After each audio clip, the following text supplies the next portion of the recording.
এই তো সেদিন গ্রামের বাড়ি থেকে একটা ছোট্ট ছেলে 203 কিলোমিটার পথ পাড়ি দিয়ে ঢাকা এসেছিল সিএ স্পোর্টসের একটা ব্যাট কেনার জন্য। ব্যাট কিনেই সাথে সাথে ফিরতি বাসে ছেলেটাকে বাড়ি ফিরতে হয়েছিল। সময় পেরিয়ে সেই ছেলেটা বড় হয়ে জাতীয় দলের জার্সি গায়ে জড়ালো, সহযাত্রী হিসেবে পেল সিএ স্পোর্টসকে। সিএ স্পোর্টসের সাথে আজ থেকে শুরু হলো আনুষ্ঠানিক পথচলা। তাদের পাশে পেয়ে সত্যি আমি গর্বিত। এবং যে মানুষটার কথা না বললেই নয়, তামিম ইকবাল ভাই, সম্মান, ভালোবাসা, অনুপ্রেরণা এই শব্দ তিনটার সাথে আপনার নাম জড়িত। ধন্যবাদ। সামাজিক যোগাযোগ মাধ্যমে তামিম ইকবালের ভূয়সী প্রশংসা। এরপর ঘন্টা খানেক পেরোতি ইউটার্ন, পোস্টার খুঁজে পাওয়া যাচ্ছে না। সোশ্যাল মিডিয়াতে চলছে আলোচনার ঝড়। ব্যাট বানানোর প্রতিষ্ঠান সিএর সাথে চুক্তি সংক্রান্ত ঝামেলা, নাকি কারো ইশারায় চাপেই ইউটার্ন নিলেন? পরের ধারণাটাই সবচাইতে বেশি। কেন এমন আয়নাবাজি করলেন? মুহূর্তে এ সমস্ত নানাবিধ প্রশ্ন জানতে চাওয়াতে সয়লাভ সোশ্যাল মিডিয়া।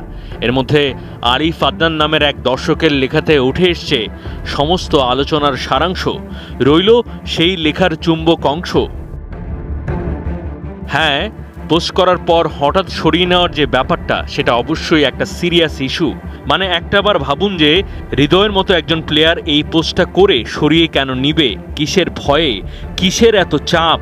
জি হ্যাঁ, দেশের ক্রিকেটের ভেতরে ভয়ঙ্করভাবে একটা নোংরা রাজনীতি ভর করেছে। ড্রেসিং রুমের অবস্থা ভীষণ নাজুক।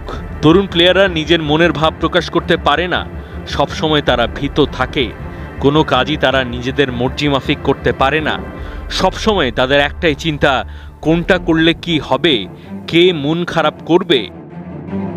এখানে ধারাবাহিকভাবে পারফরমেন্স করলেও নির্ভর থাকতে পারে না তারা।